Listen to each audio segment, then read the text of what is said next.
The Rugby Championship finale comes on Saturday evening, and Argentina have given themselves a chance at winning the tournament for the very first time if, big if they can beat South Africa in Nelspruit at the Mombella Stadium. Should be an amazing occasion. And I'll tell you what, when you look at the team, and I'm going to go through the side for Argentina, recap South Africa's team, and then I've got a combined 23-man squad, which I think is quite revealing. Tell you what, when you look at the Argentinian team, the South American playboys have come to town. They have arrived. Juan Martin Gonzalez, Santi Carreras, and Rodrigo Isgro are in the starting 15. That is wheels and skills and Sevens legends in the lineup. I think this is a sign that Felipe Contepomi is just saying, let's go. Vamos, let's have a crack. Rodrigo Isgro, amazing Sevens player. I thought that I was going to see him play for the first time in 15s this season when he turns out for Harlequins in the English Premiership. But there we go. He's there on the right wing for Argentina. Cannot wait to see it. And Santi Carreras, another player who plies his trade in the English Premiership for Gloucester. Every time I see him, he has looked really good at 10 for club and country, but he looks his best. The times he looks most exciting is when he is at fullback, an attacking, counter-attacking fullback who has got a good kicking game as well. And that is just wheels. There are 7 changes to the starting 15, 3 in the pack, 4 in the back line. And yeah, I think that's quite a smart move from Felipe Contepomi, because it took a big effort to win last week. Backing it up again has always been Argentina's struggle. When you add travelling into that, picking the same 15 again, well, wouldn't have been possible because of injuries, like Kremer is out, for example. But changing it up significantly is gonna build squad depth, is gonna also increase a bit of freshness in the team that can maybe go out and do something, and then bring some big guns like Matera off the bench. So yeah, look at that. Santi Carreras, Mateo Carreras, and Rodrigo Isgro might be about the even when you look at South Africa, it might be the fastest back 3 in world rugby. That wheels to burn. So I'm so excited to watch this play. And you've still got Juan Cruz Malia, who is awesome to come off the bench. Lucio Cinti as well is on the bench. Wheels everywhere. They're sticking with the 5-3 split. I thought maybe with Santi Carreras at 10 means they could have gone to a 6-2, but would have meant to do that really that Malia would have had to have dropped out, and he's too good to drop. But I mentioned a 6-2 because the forwards have got a tough ask, and that is where this game is going to be won or lost. The physical onslaught is coming for Argentina.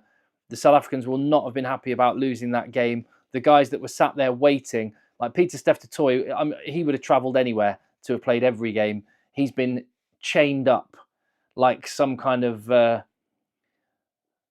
movie monster, chained up, and he's going to be unleashed from his pit to just go and wreak havoc on Argentina. So the challenge for Argentina is in the pack. It's emotional as much as anything.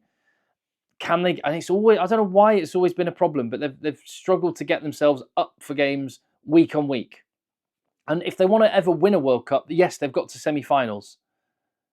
But in the semi-final just gone, they had a relatively easy pool, as everyone just talked about, lost to England on the way. And they only really, teams of significance, beat Wales to get to the semi-final of the Rugby World Cup. If they're going to go on and win a Rugby World Cup, they've got to back it up week on week. So this is the kind of game they've got to turn up for and at least be competitive.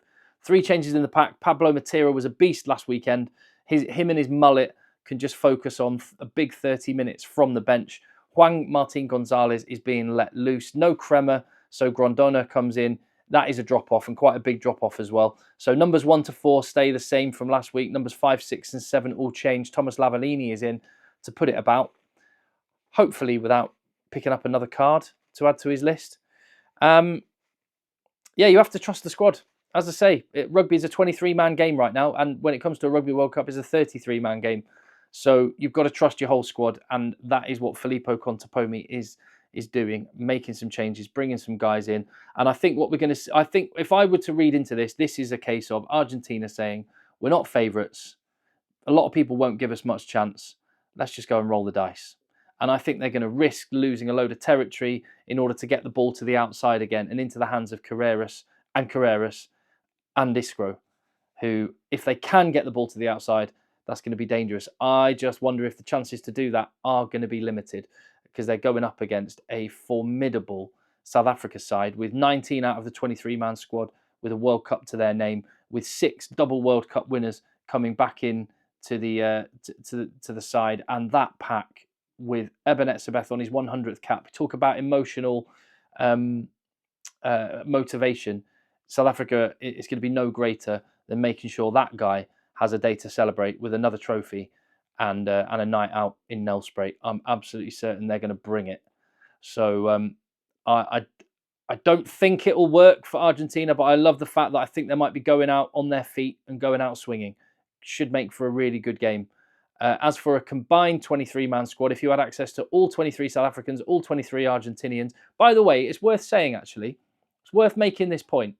Not only, as I mentioned them last week, are they like Braai Brothers, red wine, meat, 2 things you get plenty of in those 2 countries. It's also 2 countries where the teams that turn out for them are almost exclusively completely natural Argentinians and South Africans. Now, some people think that's a bit jingoistic, patriotic, or whatever. I like it. I love that.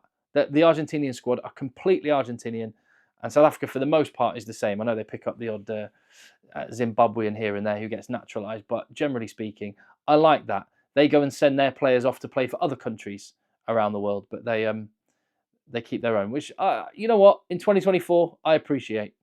As for a combined 23-man squad, then I've gone like that.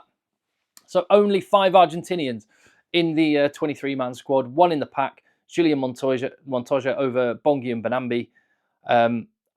Mbonambi is amazing. Hasn't quite been at the level that he has been at in the past, and Montoya is superb. Set piece, leadership. He's brilliant. So I've got him in. He's the only player in my mind that could improve the pack as it is. I mean, that said, that's because what I do is I compare number 1 with number 1, number 2 with number 2, number 3 with number 3, and so on.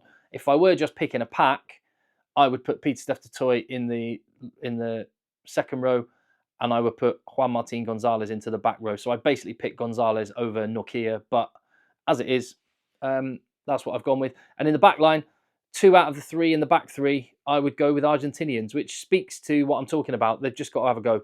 They've got to try and get the ball into the wide channels, try and run these big South African men around, and hope that they can keep it close enough to maybe pull a sucker punch late on.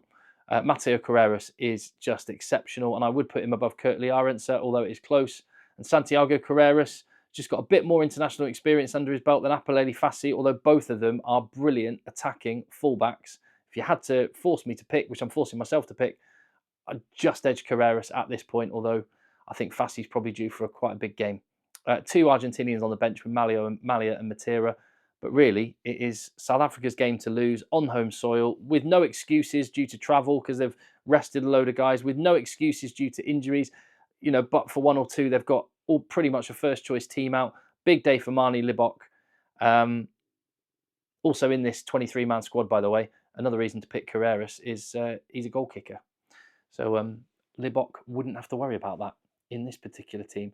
But I think, unfortunately for Argentina, I think they're going to be spirited. I think they're going to bring it. But I think it's going to be a little bit like the New Zealand-Australia game.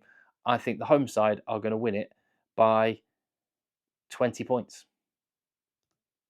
And there's my thoughts. I think South Africa will win their first Rugby Championship since 2019. I think they will win 5 out of 6.